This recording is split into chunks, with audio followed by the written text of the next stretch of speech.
Got shot in Utah. Him getting shot in Utah makes him, I believe, American number 18,533 who got shot in the U.S. this year, shot and killed.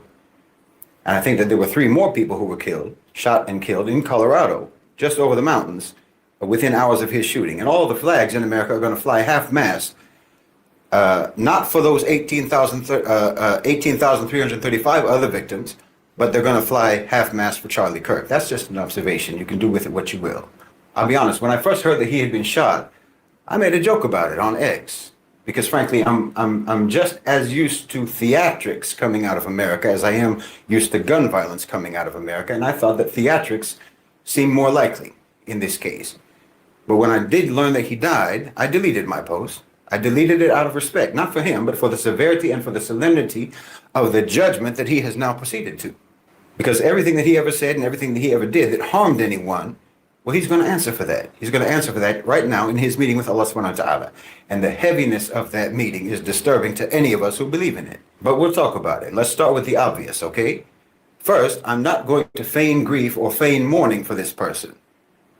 I know that's a hypocrisy that social etiquette demands at a moment like this, but we all know that he would certainly not grieve for us. He certainly would not mourn for us, just as he never grieved and he never mourned for the wanton slaughter of the Palestinians in Gaza. He never grieved for that. And for myself personally, as a Muslim and as a critic of Western so-called civilization, I know that Charlie Kirk himself would most likely have officially anyway considered me to be his enemy. And as far as I'm concerned, any man whose enemy mourns him when he dies, well, he wasn't doing his job. And I don't think it can be said about Charlie Kirk that he didn't do his job, which is to say that he never did anything and he never said anything in his public life that would make me mourn his passing, just as I hope that I will never say or do anything in my public life that would make my enemies grieve for my passing. They should be happy when I die. Enemies are disturbed by each other's presence, not by each other's absence. But let me also be crystal clear about this. It doesn't make me happy either. I neither mourn nor celebrate. Neither of those reactions is appropriate, in my opinion. Whoever pulled that trigger didn't do it for me, and they didn't do it for you. I don't even see them as being on two different sides. They didn't silence Charlie Kirk. They amplified Charlie Kirk. The power structure never cared about that boy. They used him. And he's more useful to them now than he was the day before. He's more useful to them dead than he was alive. Listen, you don't defeat someone like this, someone like a Charlie Kirk, a tool like him, by letting that tool mold you into exactly what they want you to be. That killer didn't deliver justice. If you think they did, he didn't. He delivered to the power structure an even more enhanced weapon.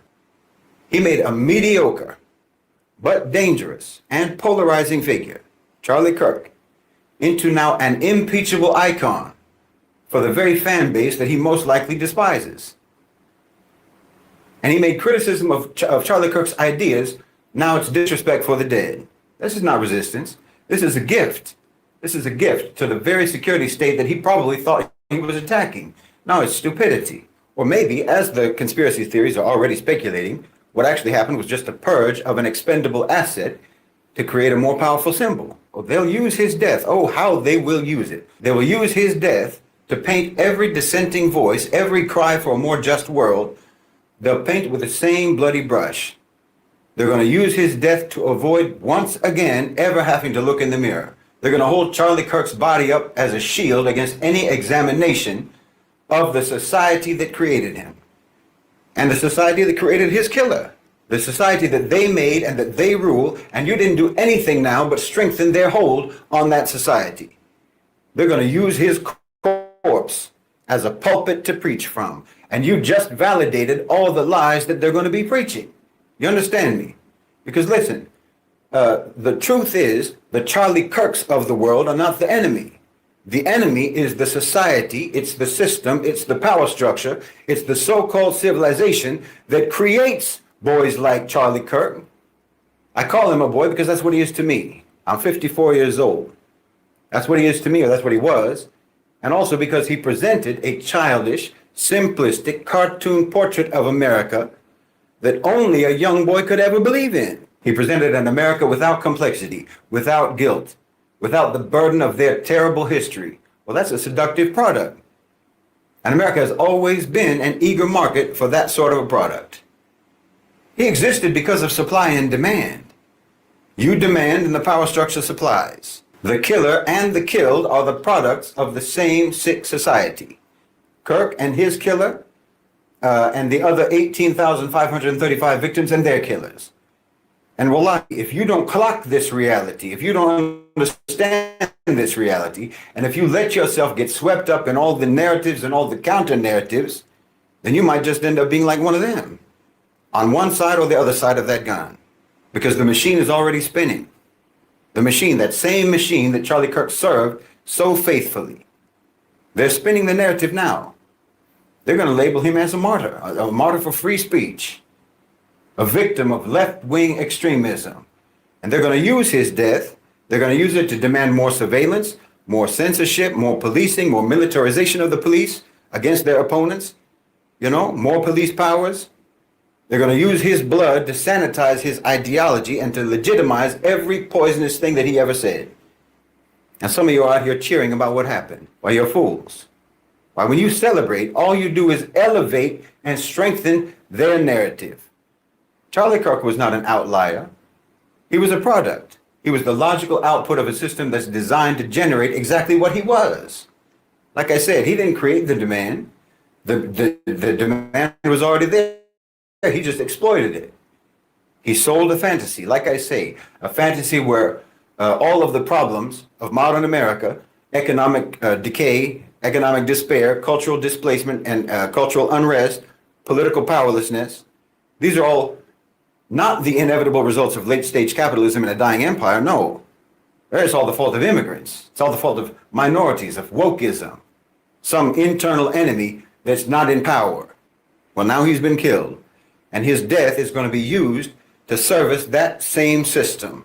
The security state benefits, the politicians that he supported benefit, the media benefits because they get endless hours now of content, of debate, of fear-mongering, of polarization mining.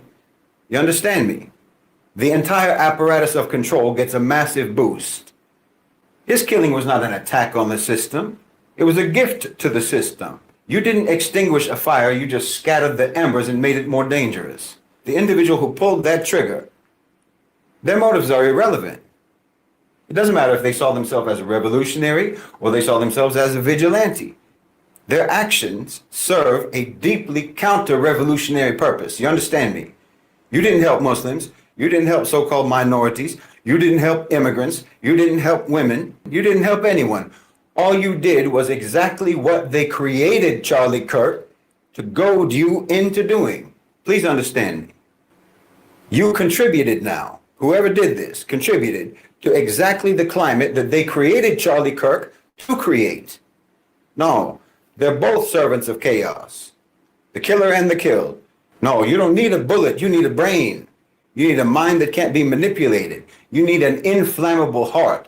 A heart that can stay calm, cool, and collected when everything around you is in flames. That's what you need. And wallahi, you can't let the hatred of a people cause you to act unjustly, or to advocate or to endorse injustice, or to celebrate injustice. Don't let that boy's enmity towards us and ours towards him make you think that his murderer is our ally. No, you don't answer words with bullets. You know, back in the day, back in the time of the Sahaba, when the Muslims would fight against the kuffar, the kuffar, they would bring their drummers and they would bring their singing girls to egg them on. Nobody ever killed them. Well, that's what Charlie Kirk was. You don't win a war by targeting the singing girls and the drummers of your enemy. That's no strategy.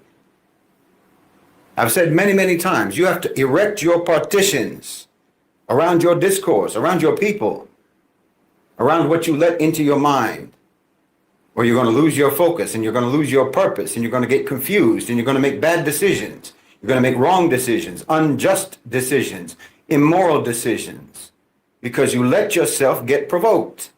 No. For me personally, I didn't care about Charlie Kirk yesterday, the day before, and I don't care about him now. I don't mourn and I don't celebrate. That's strategic indifference. And I don't respect anyone who tries to tell me that I'm supposed to grieve. And I don't respect anyone who tells me that I'm supposed to be happy. What is he to me or me to him? He certainly isn't more important to me than the most likely hundreds of thousands of my brothers and sisters that you cut down in Gaza. You didn't mourn any of them, and I didn't tell you to, because I already know how you are.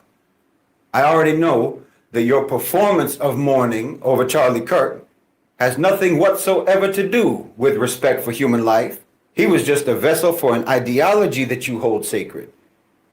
And it's an ideology that dehumanizes people. It's an ideology that disregards the sanctity of life. And we've seen that on full display for the last 2 years. So no, obviously not. I'm not the least bit interested in accommodating your weaponization of selective compassion and selective sympathy. Now, if you want to paint my indifference, if you want to spin my indifference as if it is approval of the crime that was committed, well, okay, I already know that you never do anything but lie anyway. And I know that you are from exactly the same manipulated, mutated, mutilated, and maladjusted population that created the demand that the power structure met by giving you Charlie Kirk, and that gave you his killer. Meaning you're just part of that mob in America, that same collective monster that's responsible for the American genocide of the indigenous people, that's responsible for genocides in Guatemala, genocides in Bangladesh, in Iraq, in Cambodia, in East Timor, in West Papua, and in Gaza. And you're the same collective monster that's responsible for every atrocity, every heinous crime that your country has ever committed. As far as I'm concerned, you poisoned Charlie Kirk's mind before he could even have a chance at a decent life, a moral life. And you poisoned the mind of the one who took the life that Charlie Kirk had. So spare me your counterfeit moralizing. No, you turned your country into a psychological and a spiritual torture chamber. And then your country turned the global South into a physical and an economic torture chamber. And now that system, that same system that you're serving, is turning inwards on you now. I told you that political violence, division, and terrorism, and civil unrest, and turmoil, I told you all this was going to be coming home. Why? Because that's your business model. That's your business model. And you're the only market left to vanquish. And the more you give yourself up to all these twisted, polarizing, hateful narratives, well, all you're doing is playing along with your own demolition. Good afternoon. Hey, Big Set. It is good to see you as well. Peace and multiple blessings to you. I thank you all for joining me today. If you learned something new here, those are my goals. Feel free. Okay. Yeah. So I'm pretty sure all of you are aware. Uh, all of you are aware that that the right wanted to. Uh, They called war on the left prior to anyone knowing who had killed this man. Now, what we find out today is that the FBI, the inept FBI, uh, Pam Pam Bimbo, had absolutely nothing to do with the capture of this person.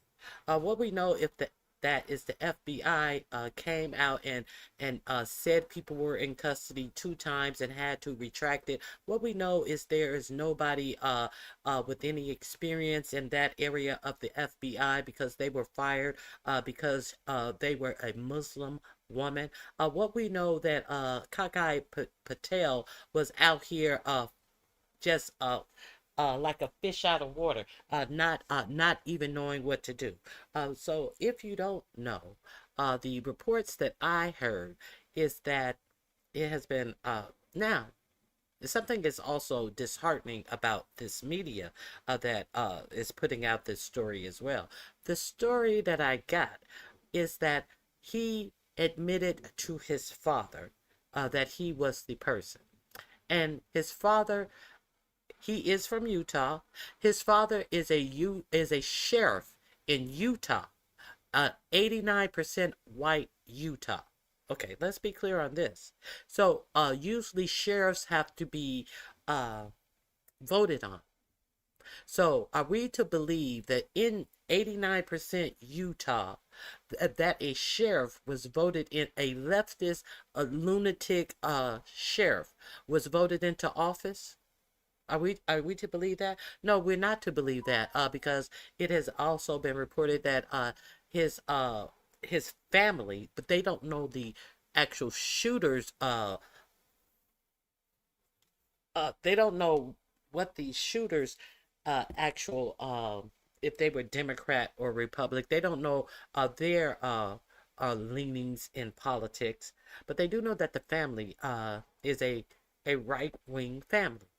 So all of this hate that has been spewed out, all of this call for its war now, from Jesse Waters on Fox News, who has paid the largest libel claim settled so they wouldn't have to pay more. He should be fired. He should be fired. Meanwhile, they can there have been teachers who have been fired for us. Now they want to say that this man was a free speech absolutist. There have been teachers who have been fired from their jobs for saying that he brokered in hateful rhetoric. They've lost their jobs, and they want us to believe that he was a free speech absolutist. So you really need to look at the the compare and contrast what does free speech really mean. Now we have heard people the right come out and say that it's war against liberal. If you did not see it yesterday, I played quite a few clips of what was being said that should be done to leftists. Let me see if I may have deleted it from my. I may have deleted some of the things. It's time for 45-47 administration to shut down, defund, and prosecute every single leftist organization. So Democrats can no longer have any organizations according to this one. Okay, there is just so many more. Where is? Okay, so many more. But when someone on the left in public office got shot down, her and her husband and her dog got killed by a Trump supporter, it was crickets. So let me, I'm not going to go into yesterday. I'm going to go into today. If you missed me yesterday, the video is up. So what I want to alert you about now is this has shot up a lot of hate in this country, and the hate was already there. They just needed a reason to pretend that they are going after people on the left. They just needed a reason to pretend. And of all the people who are saying that they are going to target people on the left are the people that 45-47 pardoned for their January 6th crime. Pardoned insurrectionists are using Charlie Kirk's death to call for civil war. If you don't know, this is in Mother Joan. I'm going to drop the link here. I haven't had a chance to put it in my description box, and I don't want to forget. I'll leave the article right here. Hey, Lady V, it is good to see you. Here is the link. So, now we know that January 6th people are up for violence. We've already seen that. We know that 45-47 don't care what violence they inflict on this nation as long as they are inflicting it in his name. So we definitely know that. Get your okay.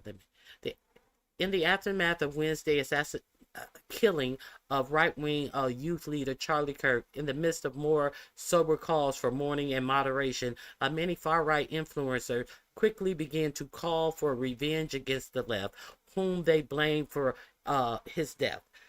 They did so even though the shooter still had not been identified nor their motives revealed. So it's not about the left. It's not about anything truthful in this administration and those who uphold the lawfulness in this administration. It's about hate. Now, he wanted to make America great again. His image of what he thought was great again. We now have the Klan members of our day posing under the title Christian nationalists, trying to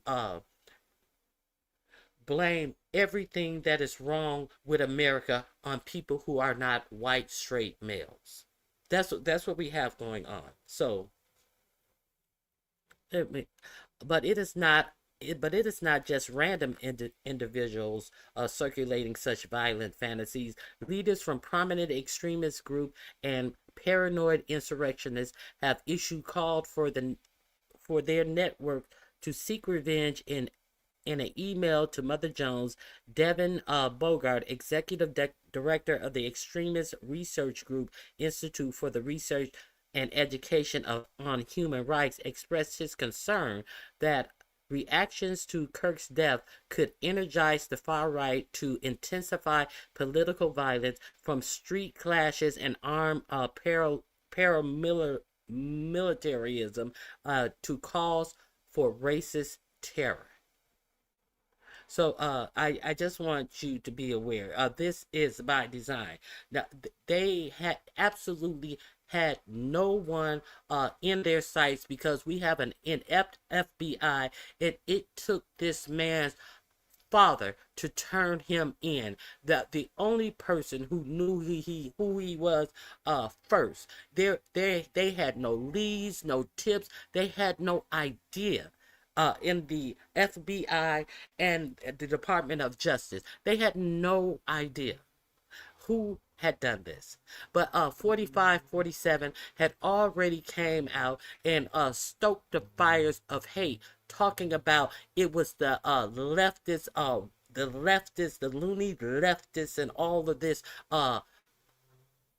dangerous jargon that he put out in the street. So here we are. Consider the message from Stuart Rose, founder of the Oath Keepers militia group, who was sentenced to 18 years in prison for his role in leading the Capitol insurrection on January 6, 2021, before being pardoned by 4547 in January, along with nearly 16 others on Wednesday. He said on Alex Jones' InfoWars podcast that he would be restarting his organization in the wake of Kirk's killing. I'm going to be rebuilding the Oath Keepers, and I'm pretty sure he will have plenty of members that will be joining him. If you did not see all of these white people in Orange County, California, with their something whites have to stand up and fight, I forget what it was, something to the fact that whites had to stand up and fight, out there chanting about what white people need to do, when this was a white man who spewed hate about everyone who wasn't a white man being killed by a white man in from Utah, born and raised in 89% white Utah. Okay. So is any of this going to be taken back now? No, these same sentiments and this same hate is going to they are still going to accept this type of hate in the United States, and they are still going to use the excuse of Charlie Kirk's murder, as if no one else has the right to free speech. Free speech didn't kill Charlie Kirk. A white man killed Charlie Kirk. No black person, no Muslim person, no Jewish person, no woman killed Charlie Kirk. Let's continue. Okay. Along with Alex Jones' InfoWars podcast, that he would be restarting the organization in the wake of Charlie Kirk's killing. I'm going to be rebuilding the Oath Keepers, Rose says, and we will be doing protection again. Who needs protection?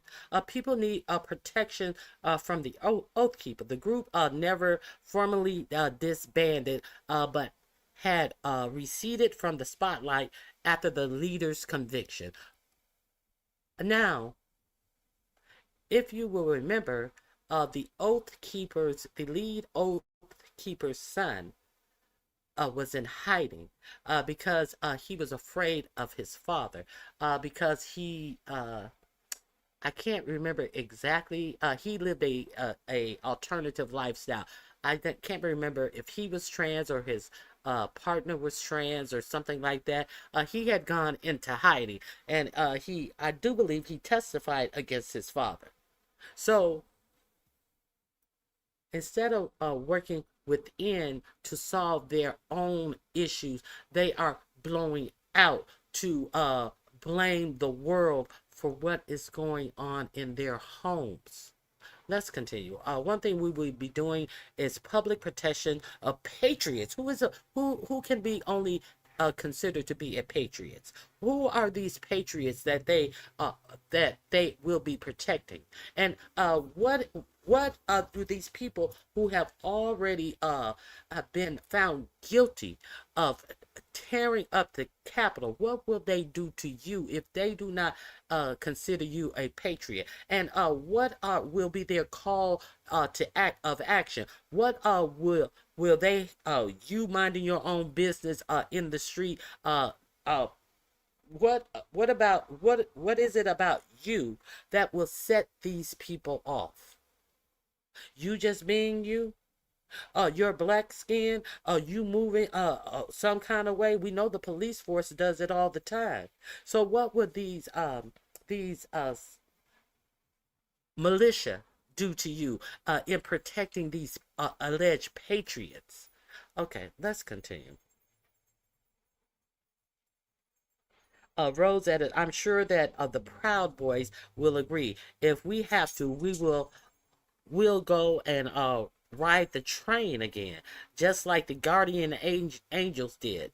Mm. And he was referring to New York City's vigilante group, Republican mayoral candidate Curtis Sleva was starting in 1979. Okay.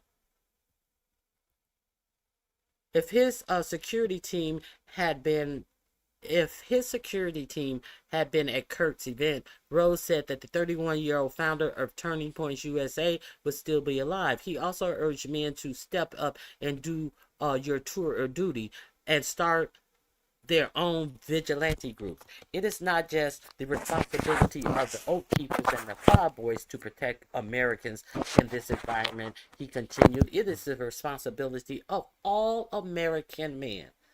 All American men? So too many of our American men are too busy on bullshit. So while they're calling for, let's be clear, they're not calling for a black man. They're calling because black men are too caught up in dumb shit to even know what's going on in the world around them, but keeping up on bullshit on the internet. Our black men are too passive, too pussy. Our young black men are too busy arguing and screaming at black women, disrespecting their black women. Let's be clear about our black men and a large representation of black men that would be having a time to be on the internet, much less black men being on the internet all motherfucking day.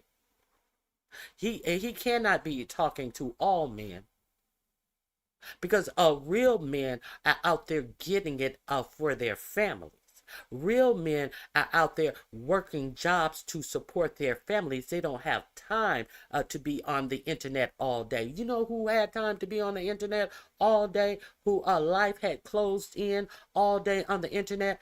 It is reported that the shooter of Charlie Kirk had regressed into being online all day. And you know where he did a lot of his business and hookups to get his gun? On Discord. On Discord. So there's a correlation to that. But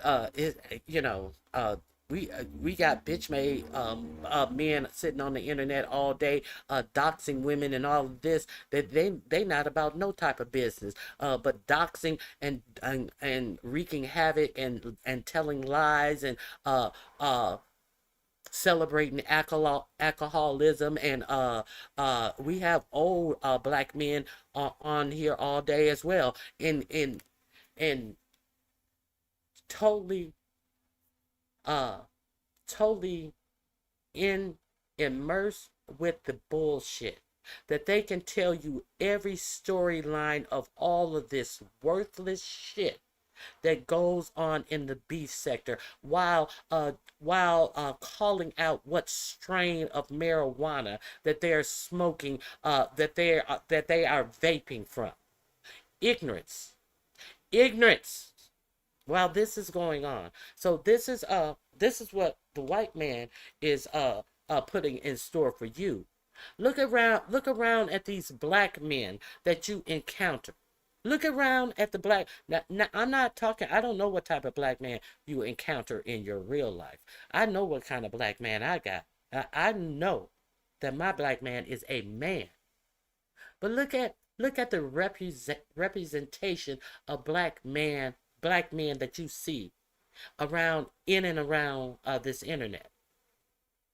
And if these are the people that we have to rely on as black men, see, now these are not singular black men, because you notice the Oath Keepers is talking about getting together with the Proud Boys, and they're also talking about recruiting more people. They're also calling for a call of action. A call of action amongst themselves. What call of action do you see black men having?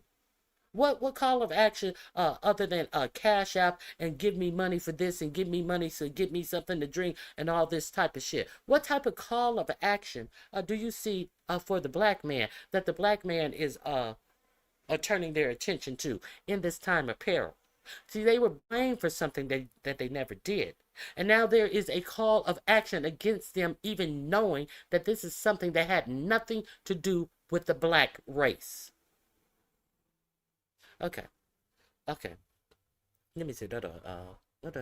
It's not just a responsibility of the Oath Keepers and the Proud Boys to protect Americans in this environment. He continued, it is the responsibility of all American men. What environment is he talking about? The environment of a somebody who had been propped up for his hate speech and was paid millions of dollars. And if you did not know, 4547 paid this man $300,000 a year.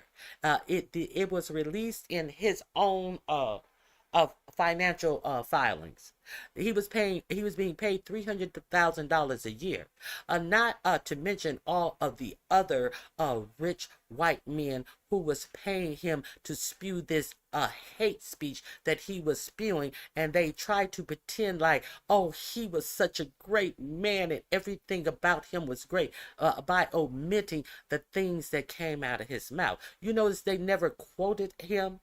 They are trying to rewrite history as if this is some fantastic guy who I appreciate him because he opened the stage up for you to debate him and all of this, and he tried to talk over you every time someone made a point. When he realized that he was making no good points, go and Google his debates at Oxford University in London. I think Oxford is in London.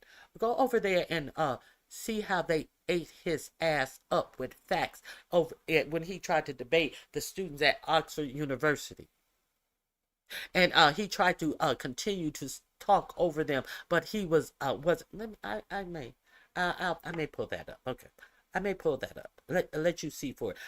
I showed you him trying to deny that he was a Christian nationalist yesterday in one of his United States campus debates, similar to the one that he was shot down at. I showed a black man come up there and asked him about his religion and being a Christian nationalist. And he said, I never said I was a Christian nationalist. He lied. He then said, I'm a Christian and I'm a nationalist. So you're a Christian nationalist. You tried to separate the two words as if they didn't mean what they mean. So and I let you see that that young, educated in the Bible, black youth tear him apart. Okay, so I digressed. Okay. Then he suggested that they should start a neighborhood watch, and we know how that neighborhood watch worked out for Trayvon Martin. He suggested that they should start a neighborhood watch, and should they find someone who doesn't belong, let them know you're watching them. Threats weren't necessary, but you can let them know you're watching, Rose said. Usually that's a deterrent. Yeah. Neighborhood watch. We know what that's code for. Several other we know that what this you don't belong. How many people have you seen on the internet being followed by people asking, where do you live? You don't belong here. What are you doing in my neighborhood? This is my neighborhood. For people who absolutely live in the neighborhood. We've seen that happen. Now put that on tenfold with these radicals who are willing to commit crime, who have shown they are willing to commit crimes. Not only the crimes that they did on January 6th, many of them have past criminal records and criminal records beyond January 6th. So these are the people who are talking about going out in the streets, telling people where they do and don't belong. Where have you heard this at? Didn't they have the Jewish people carry their papers all around and told the Jewish people where they did and did not belong? It even in the United States, wasn't that the job of the Klan? Wasn't that the job of the Klan? To catch people where quote unquote they did not belong, towns where they did not belong. After night, you can come spend your money in our town, but you have no reason to be in our town after night because we are so afraid that if you're in here after dark, that you may be pushing up on one of our white women. Isn't that what America represents? Make America great again. Isn't that the whole martyr mantra of this president? Okay. 7 of the convicted insurrectionists also said that they plan to avenge Kirk's death, noting that he had strenuously encouraged that they be freed from prison. Charlie was a huge advocate for our unconditional release. He helped restore the lives of 1,600 of us, wrote Enrico Torrio, leader of the militia-like group, the Proud Boys, who was sentenced to 22 years in prison for his role in coordinating the attack on the Capitol. He too was pardoned by 45-47. I think I can speak for all J6ers when I say thank you. We carried the torch. Okay, so let me drop this article in.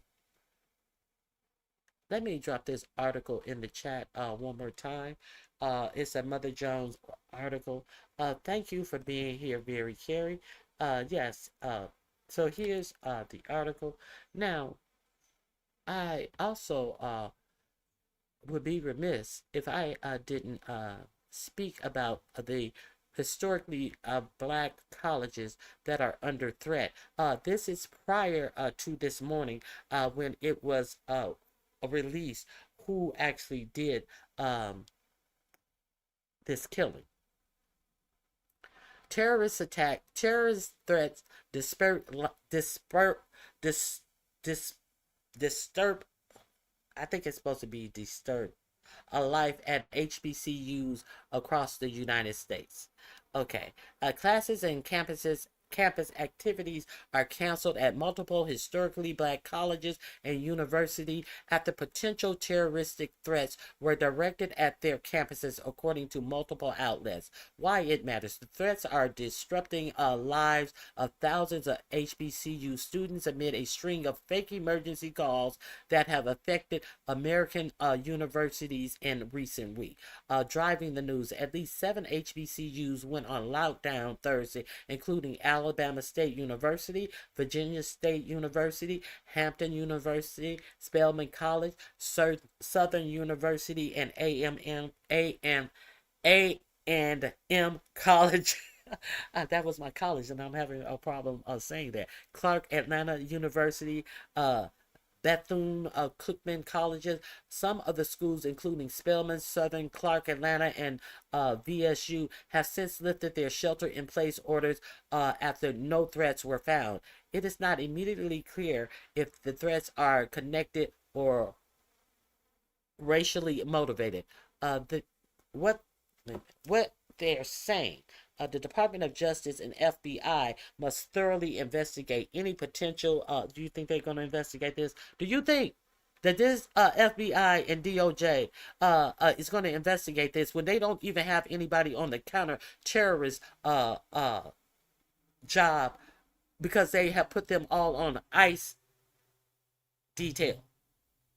And they had nothing to give you in this this shooting death that they want the whole world to rear back on its heels on, like, oh my God.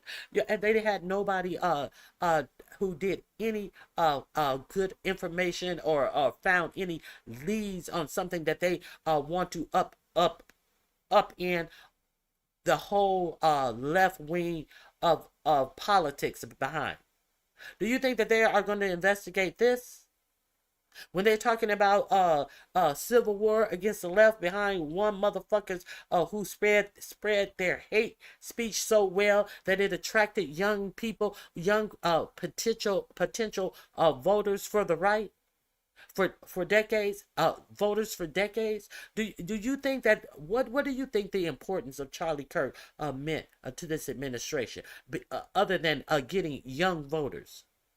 Who are getting young voters on the left? Who are getting young voters that are voting in their interests, and it sure would not, their interests sure would be not met by the right? Who is it there out there trying to get the left-leaning voters? Now, we do know that people who have voted for 45, 47, 2 and 3 times are not crying.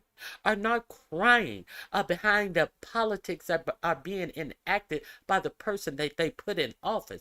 But see, if somebody can go out there and spew a lot of hate and spew a lot of lies and blame everything on everyone else except for the elected officials that they are putting in office, surely they are an asset that they don't want to lose. Surely they are an asset that they want to pretend to the American people that was so great and did so much great things. The only great thing that was done, that he infected young minds to believe that everything else was the problem except for straight white men and white women who obeyed their husbands. Let's be clear. Okay. Um, okay. I digress. What they're saying, the Department of Justice and FBI must thoroughly investigate any potential acts of domestic terrorism and not turn a blind eye when black college students are apparently being viciously targeted. House Minority Leader Hakeem Jeffrey, Minority Leader Hakeem Jeffries said in a statement, a strongly worded statement, again from Hakeem Jeffrey. Did you even bother to get up off your ass and go to a microphone? Or no, we know that Hakeem Jeffrey is the fan of strongly worded letters. Okay, Representative Jasmine Crockett wrote on X Thursday that her heart aches for the constant trauma that students consistently experience simply because some lack the courage to do better. HBCU campuses have been a safe haven since their creation, Crockett wrote. I am not sure why or how they have become a target today, but it is not okay. Representative Bernie Thompson, Democrat of Mississippi, posted on X that the threats should be fully investigated by law enforcement, including the FBI. Zoom in. The FBI is aware of hoax threat calls to a number of historically black colleges. So the FBI has, in its answering, they already said that this is a hoax.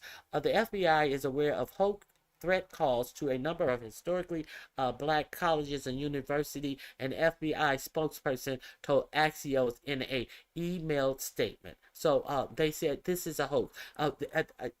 They must have been calling and saying that they were about to release the EPSTEIN files. They must have been calling HBCUs and telling them who was involved in the Epstein's files, because the FBI has determined that these were just hoax calls. The spokesman said that they currently have no information to indicate a credible threat, but will continue to work with their local enforcement partners as threats emerge. They had they also had no information to indicate a credible person that was unalived in that shooting that had all of the FBI attention. And when they made this announcement and the governor came out, the governor of Utah did have some good stuff to say about not going partisan with all of this shit and all the rhetoric that came behind this, and people need to get off their computers and touch grass and really live life, because it was found that the killer was immersed with a whole lot of internet and Discord bullshit. Okay, so what was Cash Patel's objective in being at this press conference? We caught him. 4547 went on Fox and Friends this morning, and he was the first one who announced, "We caught him." You didn't do a goddamn thing. There was no we in the FBI, the Department of Justice, or anybody finding who did this, other than the sheriff. The sheriff who was his father. The sheriff who was his father, who he confessed to. There was no "we got him." So all of this "we got him" shit, they were absolutely feckless. Let me continue. Zuma, at least a dozen universities face swatting incidents or fake emergency calls mid-August as classes returned for the school year. An online group named Purgatory took credit for the slew of campus lockdowns, including Villanova, UT Chattanooga, and CU Boulder. But by the numbers, there are 99 HBCUs in America, according to the most recent available data published by the National Center for Educational Statistics in 2022. Although HBCUs were originally established to educate black students who were denied entry into white institutions, roughly a quarter of HBCUs students are non-black today. Flashback. Over a dozen HBCUs faced bomb threats during Black History Month in 2022. At the time, the FBI said it was investigating the threats as potentially racially or ethnically motivated violent extreme hate crimes. Okay, so we have that. Now, I've been away. I don't know if you guys are commenting. No comments. Okay, so let me share with you this. There was a panel, and they were talking about this Charlie Kirk thing on yesterday evening. Obviously, this is before he was captured. So,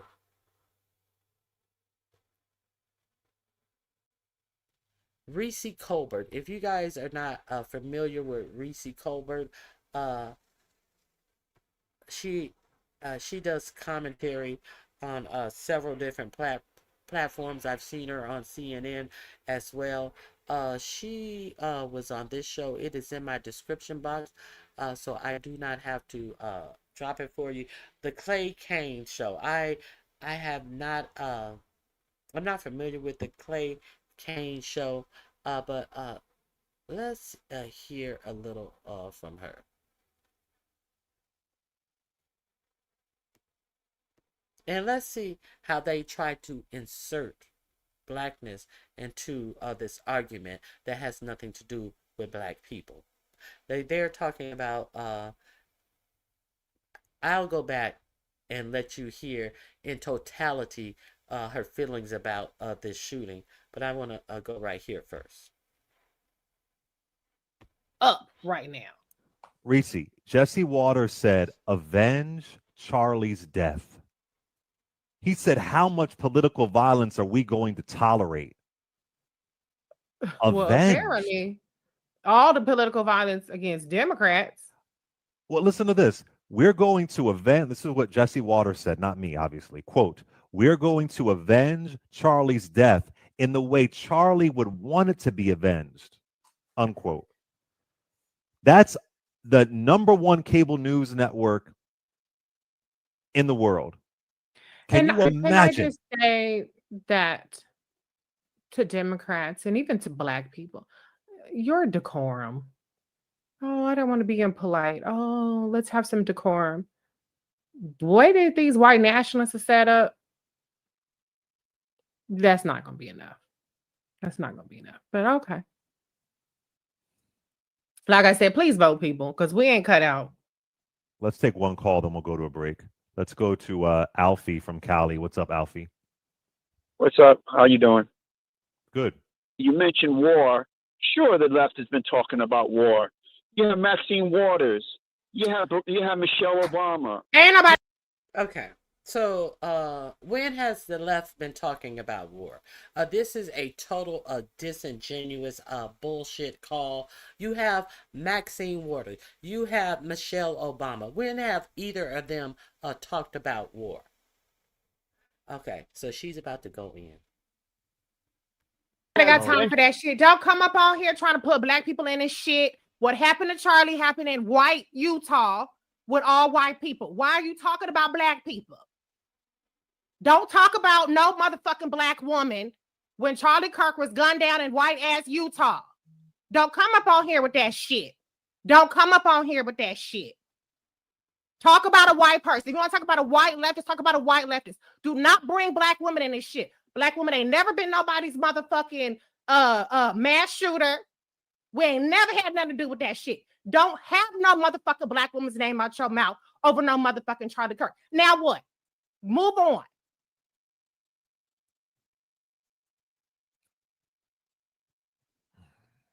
Why are we in it? What the fuck does a Black woman have to do with goddamn white ass Utah? The only Black woman in Utah I know is married from real fucking housewives in Salt Lake City, and she a goddamn preacher. And let's be clear, Maxine Waters was one of the most outspoken critics of the Iraq War. to even make the comparison is just ridiculous. Yeah, and don't do that shit. That's why I'm telling you about these motherfuckers.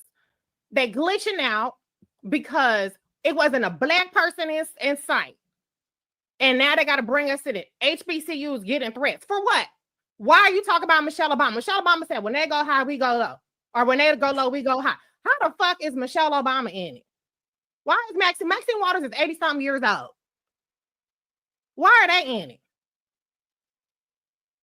Go talk about what Donald fucking Trump. We just talked about Jesse Waters. Don't come up on here on this black ass radio station talking about fucking political violence and Black women, because they ain't never been no case. Never. I'm not going for it. And I'm trying to keep it cute, but do not fucking bring Black women in on this shit. We ain't got nothing to do with it. Nothing. Reese looked like she can kick some ass. She was bobbing and moving. Let me go back. I want you to see what she had to say in totality. This Clay guy, he was careful of his tongue, and let me show you what she had to say about this situation. Let me see. Is this here? Really have much. But I don't really have much. But I just think that it's interesting to see the responses, the saying washing. I think people who consider the kind of propaganda that Charlie Kirk spewed as a political opinion, and oh well, he was out there debating people. My humanity is not up for debate. My brain power is not up for debate. I don't consider that a debate, but I think it does reveal that this is very much an academic exercise for a lot of people on both sides. That's something that they share on both sides, that these conversations don't have a human impact to them. So yeah, I don't really have a whole lot, but I will say I've long said that political violence is not a slope that we want to go on. I've long said that I would prefer to resolve our differences at the ballot box, because the wrong people have the guns. And a lot of people ain't really about that life like they say they about that life.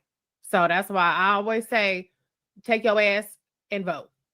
Because I don't think that with this crop that we have right now, I concur. I don't think we cut out for Not at the kind all. of shit that our ancestors went through, the kind of Not fight at that, all. you know, our ancestors and our elders had to put up.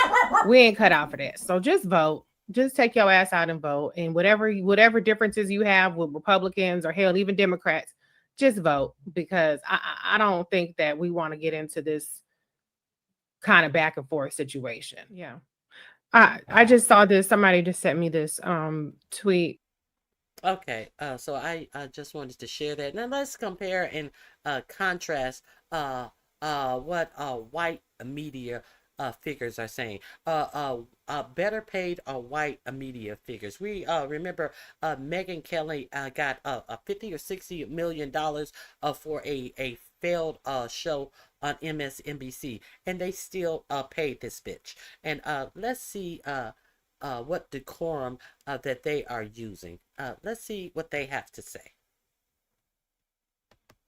But trying to pretend that this is not what they're saying as you hear it coming out of their mouths. It doesn't seem irrational to me, because our blood has been all over the streets for a long time. Hold on. Let me slow that down.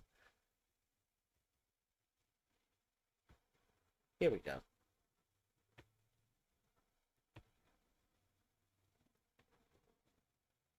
Stream to you it doesn't seem irrational to me, because our blood has been all over the streets for a long time, and until someone dies, they don't. Does that seem extreme to you? It doesn't seem irrational to me, because our blood has been all over the streets for a long time, and until someone dies, they don't give a shit. Speaking of radical, hold on. Let me get to go to this link. I'm not sure. Let me drop this link in the chat just in case I have not already dropped it in the description box. Jesse Dolomore is does fantastic commentary. So let me go to this. Megyn Kelly. 5 years ago, if someone were to say, you know what? And again, I've been very clear before you came on the show, not condoning, not supporting violence of any, just going out, not. But 5 years ago, if someone said, man, it looks like it's blood in the streets time, and we really have to, I would have been, whoa, that's a little bit sharp. That's a little radical. In not supporting and not condoning it today, when someone says it seems like there's blood in the streets and it's inevitable, I go, you know what? There are other ways, but I get it. I get it. Yeah. Does that seem extreme to you? It doesn't seem irrational to me, because our blood has been all over the streets for a long time, and until someone dies, they don't give a shit. They excuse it. I know you're not rooting for it, and I'm not rooting for it either. You're saying, as a practical matter, wouldn't that be the next logical thing to expect, given how angry the right is, how victimized the right has been? I mean, truly, the left loves to play the victim. So the right is victimized now. Because Charlie Kirk died. What about the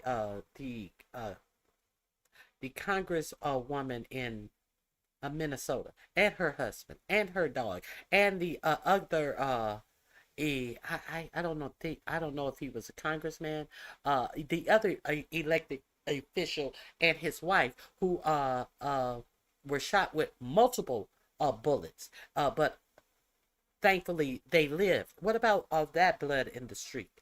That not nan word was given from 45-47, but some crude response about the governor of their state, Tim Walz, being a nut job and him not even showing up to the funeral.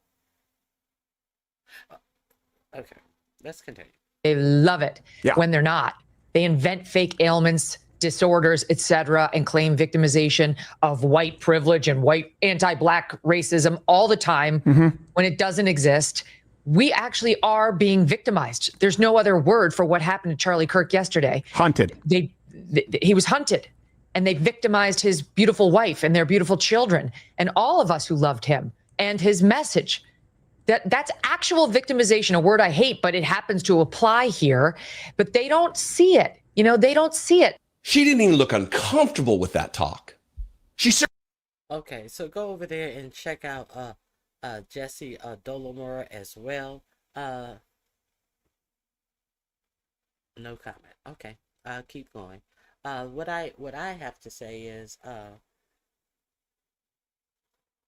has been said many a time on my channel. It's not anything new. If you let the media guide you in what is going on in the world, you will be lost. Uh, Now, CNN, I heard CNN report that it was kind of vague how they got to a family member, I do believe, was the one who turned them in. Everything was vague, vague, vague. And when you could have put all of this hate toward the left down by saying the family member was his father. His father was a sheriff. Was the sheriff of some town. Usually sheriffs are voted in. And in 89% Utah, do you think that a leftist sheriff would have been voted in? That's all I'm saying. I don't know if he was the main sheriff, but they said he was the sheriff. Not a sheriff. They said he was the sheriff. That's why I'm saying that those are people who are usually voted in. 89% Utah is not gonna vote in some leftist lunatic into office. But no, they hear all the hate that is being pulled out and spurted about all the way up to the top of this administration, and they don't shut it down. Critical thinking is not a thing in the United States anymore. So these pundits and these for-profit medias, instead of shutting shit down, they can keep shit going as well. We do know that the owners of most of this for-profit media is beholden to 4547. At least he sued them for some petty bullshit that they instead of taking to court that they know they can win, they capitulate and just pay him off. Okay, let me keep going. Nobody has anything to say. I will keep going. Now, let's. I think this is here. Now we have Stephen Miller running off at the mouth, and the actual audacity of the wife who ran off to Silicon Valley with Elon Musk instead of staying with him, had this to say. Of all people, who has this to say? From Katie Miller. It's a real threat to see all these liberals condemn political violence now. It's a real treat to see all of these liberals condemn political violence now. You called us Hitler. You called us Nazis. When you gave a Nazi salute, what else are you going to call it? You called us racist. You have blood on your hands. Did a liberal do any of this? Did a liberal do any of this? And do all liberals have to take account for one person's actions? Well, then that would mean all of you Republicans have blood on your hand for the MAGA nut that unalived that congresswoman and her husband and her dog, and also shot up another representative in Minnesota. You all have blood on your hands for all of the crimes that your side, your baddie side has committed. Let's continue. And then Project Liberal goes, hey Grok, did Katie Miller condemn the assassination of Minnesota State Senator Melissa Hartman and her husband? Just asking. Let me see if she condemned that. And what did Grok come back? What was Grok's answer if she had condemned that? So let me remove my banner. So in response, Grok said, Grok is AI, and Grok is Elon Musk AI. You know her boo things AI. Grok said, based on my search of Katie Miller's ex posts and public statements Um, let me see. And public statements. Now I gotta remove my comments. Since the 2025 assassination of Minnesota State Rep. Melissa Hartman and her husband, I found no evidence of her condemning the attack. If she did so privately or elsewhere, it is not publicly documented.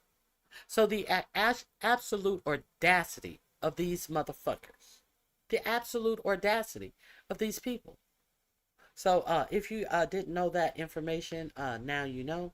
Now let me move on.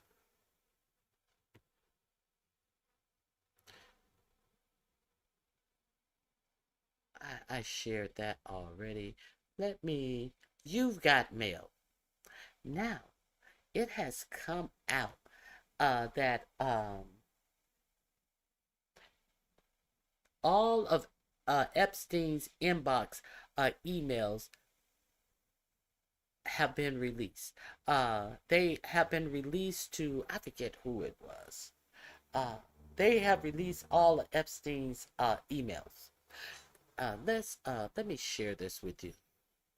And you will be surprised at all of the information, all of the gifts that were given to high-profile people, and including the victims of his crimes.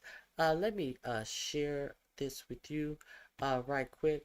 Alan Dershowitz, he was Epstein's attorney when Epstein got that sweetheart deal where he only had to plead to a lesser crime and have to only sleep in jail for 1 year, and it was one of those camp cupcake jails, and he could go out during the day on a work release.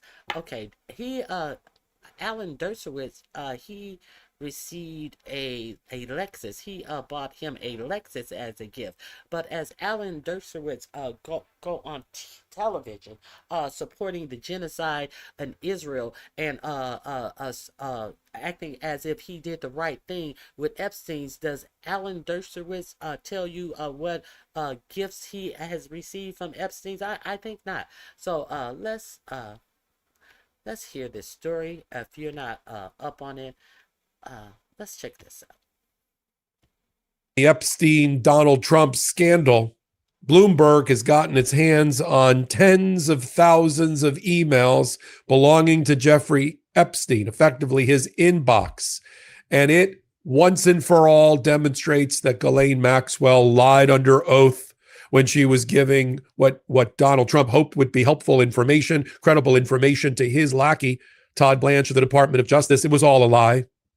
The only thing I think she said that was true was her name, because inside that treasure trove of emails that Bloomberg and now we have been able to access were the gift list of $1.8 million worth of gifts, mostly through her, that Jeffrey Epstein gave not only wealthy people, including Bill Clinton being listed, Alan Dershowitz being listed as getting extravagant gifts, but an entire section for gifts given to his victims.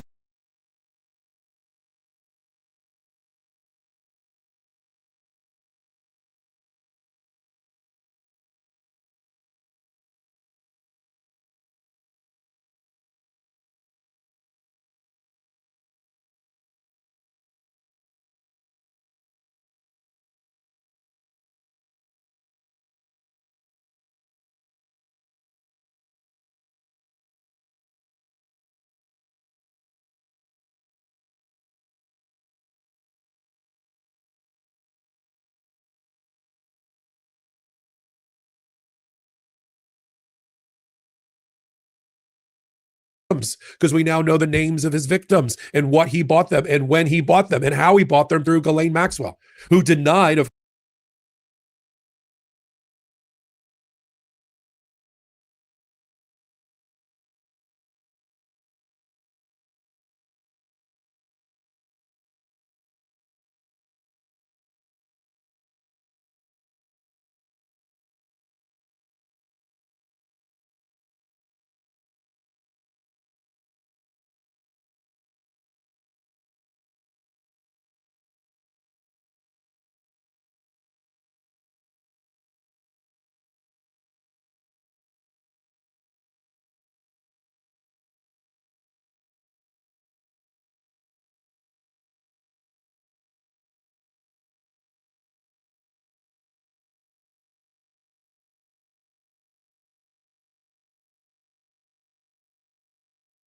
course, in her 300-page transcript to the government to try to get out of jail, denied any involvement. Well, the emails tell a completely different story. Not only do you have the spreadsheet prepared by her accountant, forget the client list, we got the spreadsheet of the gifts that Epstein had Maxwell procure and give to victims and powerful men alike.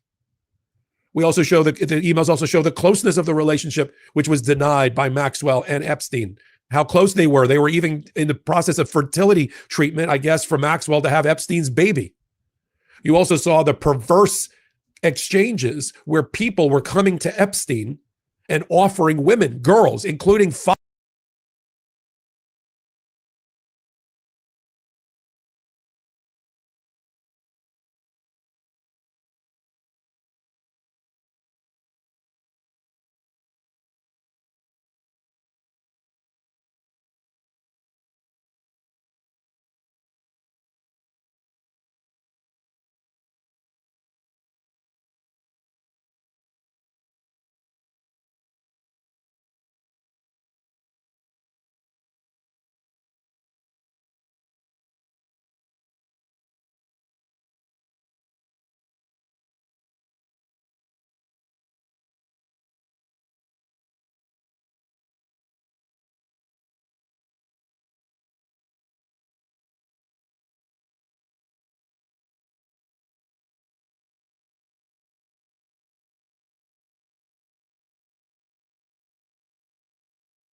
fathers of some of the victims who were paid, according to a spreadsheet, $10,000, I guess, to have his prostitute out his daughter, his young daughter.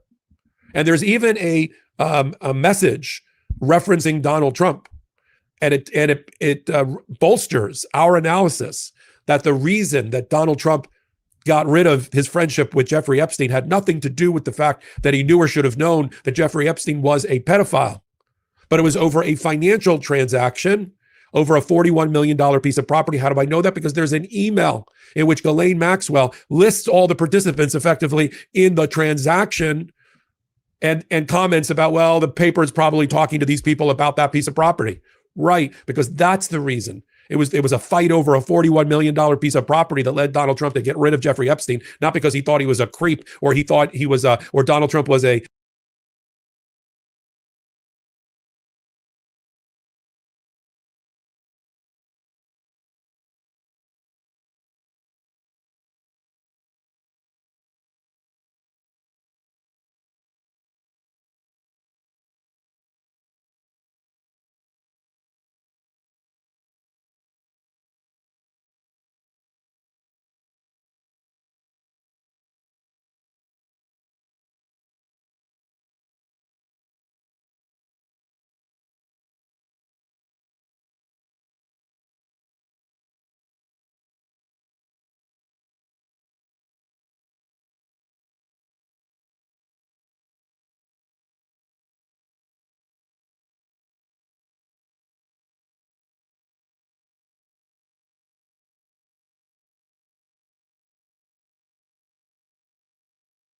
FBI informant.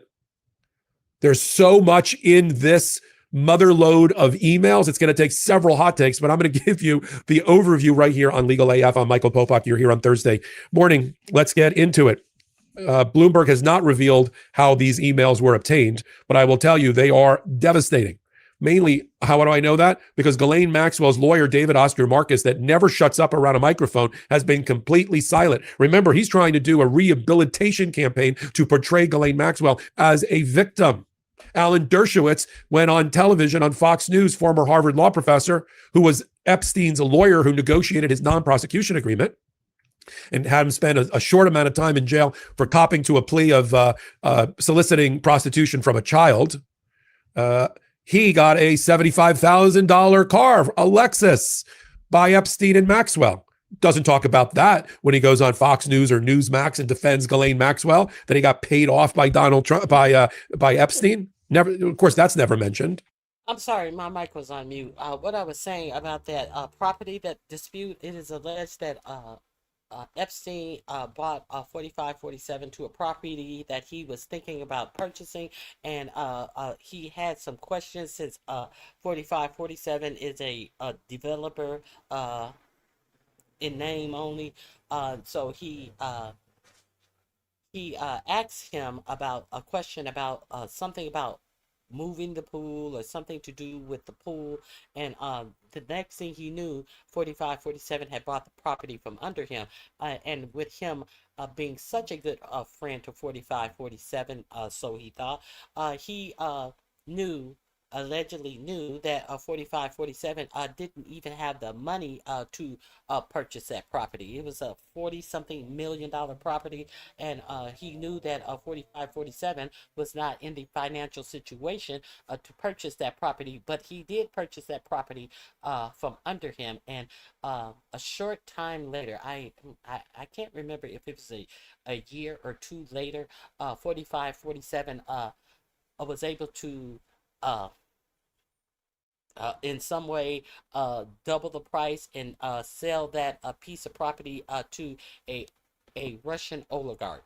So there are questions around how 4547 even got the money to purchase the property in the first place, and then he doubled the price shortly thereafter, and that is allegedly why they stopped being friends.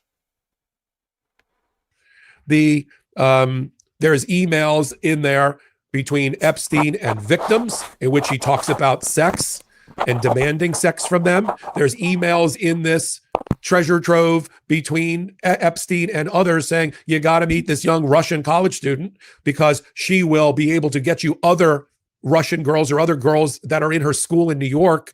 And Epstein says, send her over. Okay. So this theory that nobody, including Donald Trump, could have known that Jeffrey Epstein was a pedophile and went after girls has all been destroyed. We have a concept in the law called willful blindness. You cannot be willfully blind. You cannot, because the law exists under a new or should have known standard. Donald Trump should have known, if he didn't actually know, that his best friend was a pedophile and raping girls. And how do we know that? Look at the birthday album, 237 pages. Many of the pages are disgusting references to Jeffrey Epstein and girls and little girls. I turned 50. I didn't get a birthday album like that. There's a hand-drawn cartoon of Jeffrey Epstein on one side of it with balloons and candies for little girls at a school. And in the next panel, it's him being massaged and whatever with bikini-clad girls. In the book, we'll show that. In addition, there is his Amazon receipts from 2008, 2009, and beyond. And he bought a little girl's school uniform, an FBI agent's uniform, and a bullwhip. You can tell a lot about a person from their Amazon account. But the dots that Donald Trump refused to connect. You had one picture in the album, again, friends of Jeffrey Epstein, where girls are massaging Jeffrey Epstein naked, topless. One of them has his initials tattooed on her buttocks.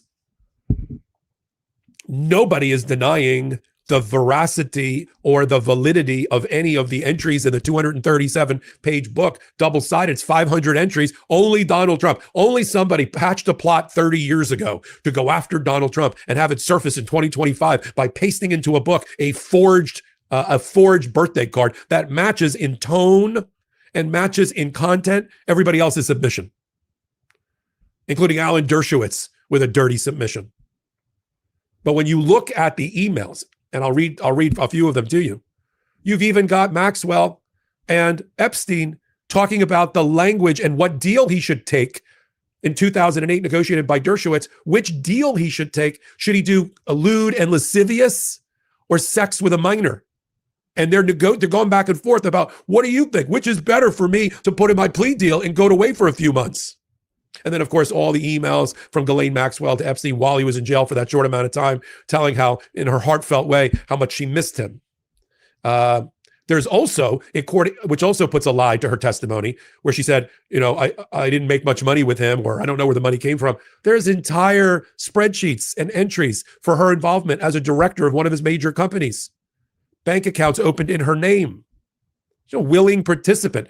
If you wondered why she was convicted after several weeks by a jury 9-0 beyond a reasonable doubt for child sex trafficking, the emails help tell the story. It also tells the story why Donald Trump is trying to dupe the American people into believing that Ghislaine Maxwell is innocent to rehabilitate her reputation so she can vouch for him, right?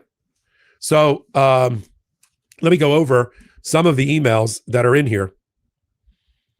It's a sad day in America when the only person that you have to rehabilitate your reputation is someone who has been convicted of what Ghislaine Maxwell has been convicted of. Let me start with the spreadsheet of gifts and payments. You've got I've already went $200. Was all receipts in his email box. $33 Massage for Dummies books, a $10,000 Rolex watch by Maxwell, $3,300 for laptops for two young women described as Epstein's assistants and his victims, $3,700 check to a victim for the International Studies Program, $2,000 for Kaplan Business, English as a second language for two women that are his victims, $25,000 wire to one woman who was described as his assistant and his victim, $500 gift card for a lingerie store for two women described as his assistants, diamond necklaces and earrings for Maxwell, a Lexus to Alan Dershowitz, et cetera, et cetera. You have the emails and watches for deal that is the true reason that Donald Trump fired Epstein as a friend. It had nothing to do with him knowing he was a pedophile or acknowledge fired Epstein as a friend. It had nothing to do with him knowing. Here's the email in August of 2007 about the real estate deal that is the true reason that Donald Trump fired Epstein as a friend. It had nothing to do with him knowing he was a pedophile or acknowledging it. This is from Maxwell to Jeffrey Epstein. You have to assume this is right around the time, right before he signed the non-prosecution agreement. You have to assume I assume that's the prosecutors, went to Donald Trump, then Gossman, the docks in West Palm Beach, Pashkow, etc. Let's talk through that. Abe Gossman is a healthcare magnate who owned a property that Trump bought for $41 million, but only after a heated bidding war with Epstein. That's the reason they no longer talked after 2007, 2008. And this proves that point, or at least demonstrates that that was an event, a transaction that even Epstein was concerned about. So they're afraid that the prosecutors went to Trump about that property, Gossman about that property, the docks in West Palm Beach. I don't think that refers to doctors. I think that refers to documents, which would have been recorded with the property assessor's office, the clerk's office, which sits in West Palm Beach. Having lived in West Palm Beach, I think that's the story. And Pashkow is another real estate person that is well known to Epstein and Trump. And he was also in the birthday book. He's the one that had the photo of Donald Trump along with Epstein selling a girl for $22,000.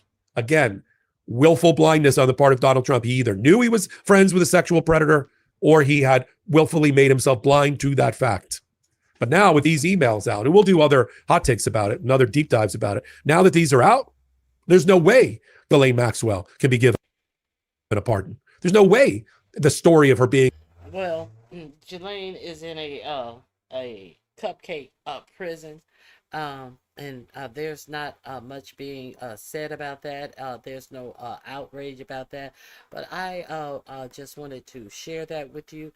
If you don't know, there has been a big dump of Epstein's emails. So stay pinned. There could be more information.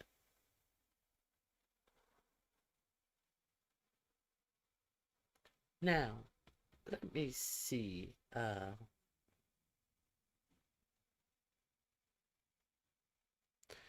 Now, there's something.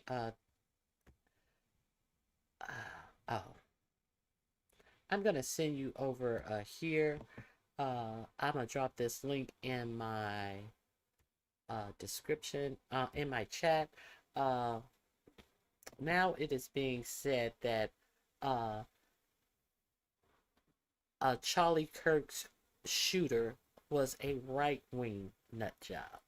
So this is the link to Secular Talk with Kyle Kalinske. You could go over there and check that out.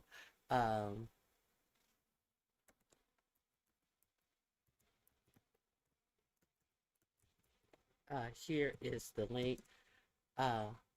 If you want to find out more about the shooter actually being a right-wing nut job, go over there and check that out. Now, I think I have one more thing I wanted to talk about today. Let me see. Where is it? One more thing.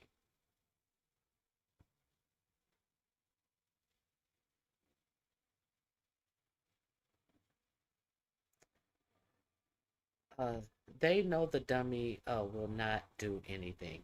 Okay, yeah. Now, back to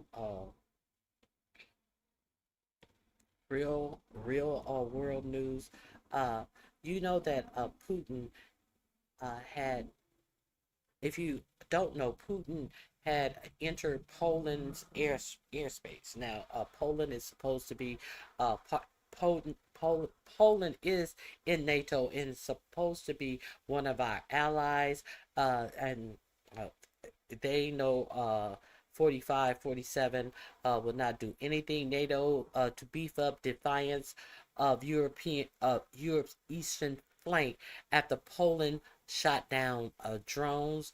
If you are not latest development, U.S. joined allies in statement of concern about incursion. Poland hopes U.S. will take actions to show solidarity, and NATO is still assessing the intent behind the drone attack. Secretary General Mark Rutte says. NATO tops commander says Eastern Sentry will boost defenses along the entire eastern flank. That's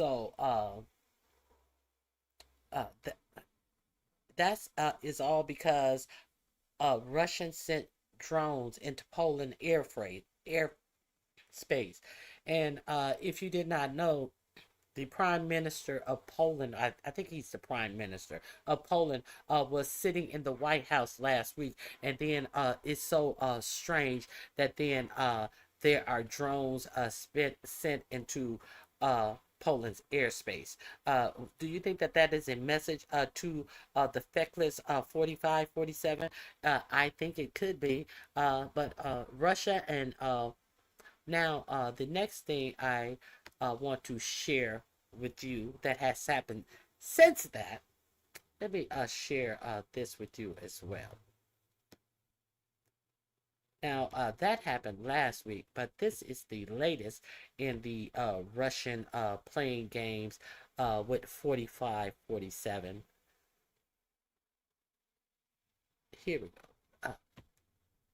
So this is all on the all of my assertions that we really need to pay attention to what is going on in the world, and how 45, 47, while bombing other nations, that just because he feels like it, illegal bombings on other nations. I hear that he is still bombing in Somalia, and there is nothing even being said about it. But now, after Russian put drones in Poland's airspace, now Russia and Bucharest start military exercise near NATO border after drone incursion. If you didn't know that, this is what they're doing now. Okay.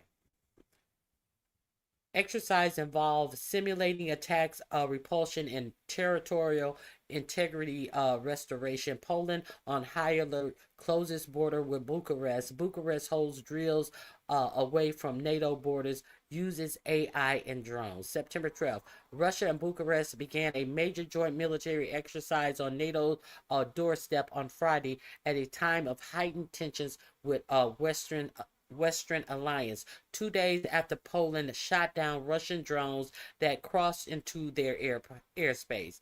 The Zapad 2025 exercise show a force by Russia and its close ally Bucharest is taking place at training grounds in both countries, including close to the Polish border. Rutgers a daily briefing. Wait a minute. Sorry. It was scheduled well before the drone incidents, which marked the first known occasion that NATO members had fired against incoming Russian targets in the course of the 3.5 year war. What would the exercise involve? Russia Defense Ministry said that the first phase of the exercise troop would simulate repelling an attack against Russia and Bucharest, who allies is known as the Union State. The second stage will focus on restoring the territorial integrity of the Union State and crushing the enemy, including with the preparation of a coalition group of forces from friendly states, the ministry said. Okay, so there's a tension between the G7 and Russia, and Russia is playing in our face. Poland is on high alert even before the incident. Polish Prime Minister Donald Tusk had described the upcoming Zapad maneuvers as very aggressive and announced that Poland would close its border with Bucharest at midnight on Thursdays. Deputy Polish Defense Ministry said Poland had been preparing for many months and was holding its own exercises, codenamed Iron Defender. There are about 30,000 soldiers in the Iron Defender exercise and about 5,000 on the border with Bucharest. He said in a response to Rutgers' question. Lithuania and Lithuania also said that it is protecting its border because of the military exercise. General Paul Movalko, chief of the Belarusian General Staff, said all of the drills would be held at a significant distance from the borders with NATO members and Ukraine. He said that they would include drones, electric warfare, and the use of artificial intelligence to support decision making. Bucharest leader, the last Zapad exercise took place in 2021, 5 months before Russia's full-scale invasion of Ukraine, which it launched in part from Bucharest territory. Belarusian territory. A Belarusian leader, Alexander Lukashenko, is a close ally of Russia President Vladimir Putin, and has backed him throughout the war, although without commenting without committing his own troops to the fighting since it began. Belarus has followed Russia to a station of tactical nuclear missiles and is on its soil, and is preparing to host Moscow on new something Orishik hypersonic missile. Lukashenko is simultaneously trying to repair relations with the United States after years of U.S. and EU sanction. On Thursday, he freed 52 prisoners at the request of 4547, and said he stood alongside 4547 in the latter's efforts to resolve a series of international conflicts.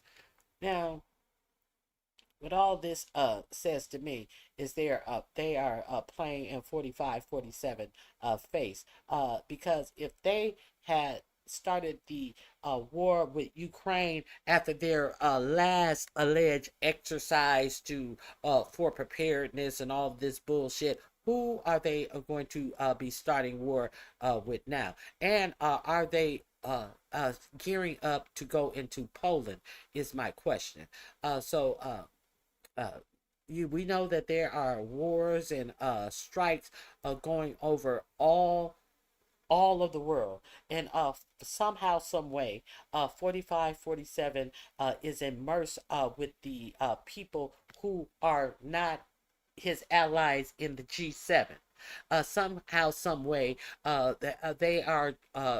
Bucharest and Russia are trying to convince, so easily convince this numbnut that they are friends, and they are looking for the same outcomes and all of this shit, as they continue to pound Ukraine with more and more missiles. So now they are cozying up to the Polish border. So keep your eyes out. I think that we are on a footing of war. And it just seems that we are definitely on a war footing, if not a civil war within our own nation. Most definitely a world war. And that's all I have for you guys. I hope you guys have a wonderful weekend. And go over there and check out Secular Talk. Uh, you may also want to go over and check out Reese Waters. He is excuse me. He has done a commentary on this this white man that everybody is playing, trying to pretend that was a black man. Oh, I mean, was a leftist who did it. Let's go over there and check out Reese Waters. Let me just introduce you to Reese Waters. If you haven't been introduced to him, I'm going to drop his link in the chat.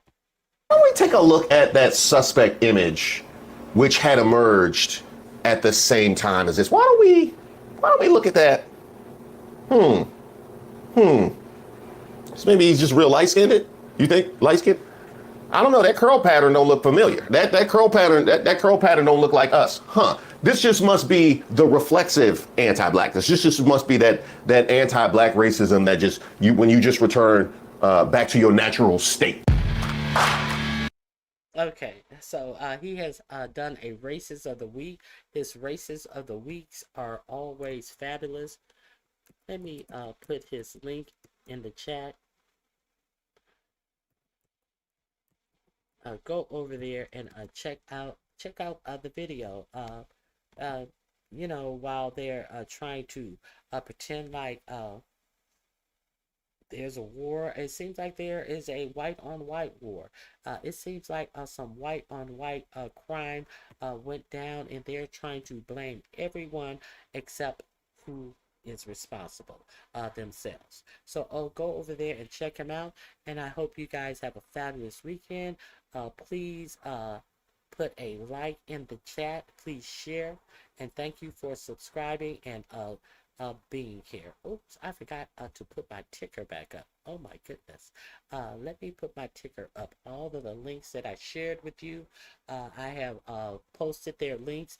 They're either in my description box, or you will see them in the chat. So I appreciate you all for being here. Have a great weekend. God bless you, and goodbye.